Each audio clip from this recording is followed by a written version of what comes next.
Ibu bapak, saudara-saudariku yang dikasihi oleh Tuhan, Shalom. Selamat berjumpa kembali dalam Renungan Harian Katolik Paroki Tomang, Jakarta.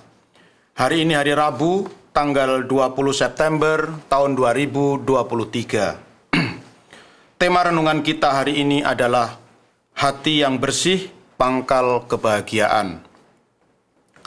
Ibu bapak, saudara-saudariku yang dikasihi oleh Tuhan, dulu ada seorang tokoh politik yang selalu gencar menyerang Presiden Jokowi. Jadi apapun kebijakan yang diambil oleh Presiden Jokowi itu tidak ada yang pernah benar, ya, selalu salah, ya. Dan tokoh politik ini dengan gencar terus mengkomentari, ya, mengkritik, dan bahkan tidak jarang melecehkan, ya, Presiden kita yang tercinta, Joko Widodo.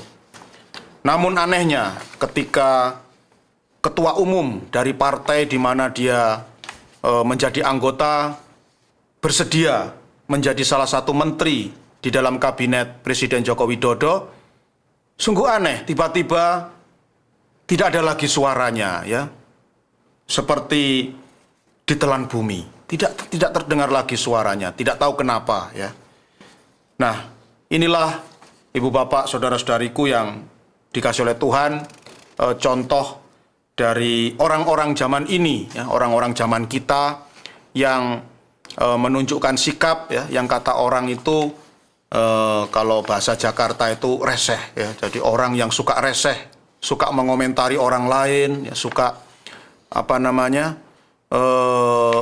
mengkritik orang lain, ya, asal kritik, asal komentar, ya. Yang penting di dalam hatinya, di dalam pikirannya orang lain itu selalu salah. Nah, inilah sikap reseh, ya. Dan tentu sikap reseh ini bertentangan dengan iman Kristiani dan tentu saja pasti akan membuat orang tidak bahagia, pasti akan membuat hati manusia itu tidak damai dan tidak tentram. Ibu bapak, saudara-saudariku yang dikasihi oleh Tuhan, dalam Injil Lukas bab 7 ayat 31 sampai 35 yang dibacakan dalam perayaan Ekaristi hari ini, Tuhan Yesus memberikan sebuah gambaran tentang sikap orang-orang di zamannya yang sepertinya juga berlaku di zaman kita sekarang ini. Tuhan Yesus menggambarkan sikap orang-orang di zamannya itu seperti anak-anak yang duduk di pasar dan berseru-seru, "Kami meniup seruling bagimu, tetapi kalian tidak menari. Kami menyanyikan kidung duka, tetapi kalian tidak menangis." Jadi anak-anak ini menuntut semua orang ketika mereka meniup seruling, ya, semua orang itu harus menari. Ketika mereka menyanyikan kidung duka, semua orang itu harus menangis, ya. Jadi mereka menuntut orang lain itu berlaku sebagaimana yang mereka pikirkan. Padahal, ya, orang itu punya kebebasan, ya. Dia mau menari atau mau menangis, ya, itu hak asasi setiap orang, ya. Kenapa kok harus diwajibkan, ya? Kalau ada suara seruling harus menari, kalau ada kidung duka harus menangis. Nah, inilah gambaran dari orang-orang zaman sekarang juga, ya. Jadi mereka suka menuntut orang lain untuk berlaku sebagaimana yang mereka pikirkan, ya. Padahal setiap orang itu punya kebebasan. Nah, inilah yang menyebabkan sikap reseh tadi, ya. Jadi melihat kelakuan orang lain itu tidak pernah benar, ya, selalu salah. Harusnya begini, harusnya begitu. Nah, pikiran orang lain tidak dihargai.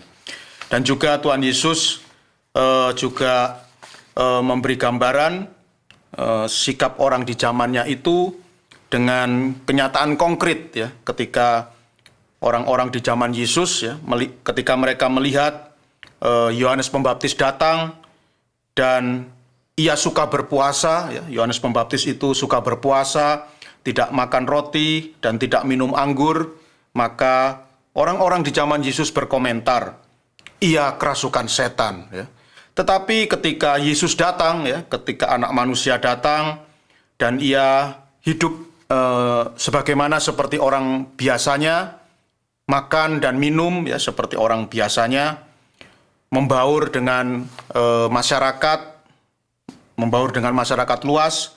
Maka orang-orang di zaman Yesus berkomentar, lihatlah seorang pelahap dan peminum, sahabat pemungut cukai dan orang berdosa. Jadi di mata orang-orang di zaman Yesus ini, siapapun tidak pernah ada benarnya. Ya semua salah. Ya. Semua itu tidak pernah sesuai dengan apa yang mereka pikirkan.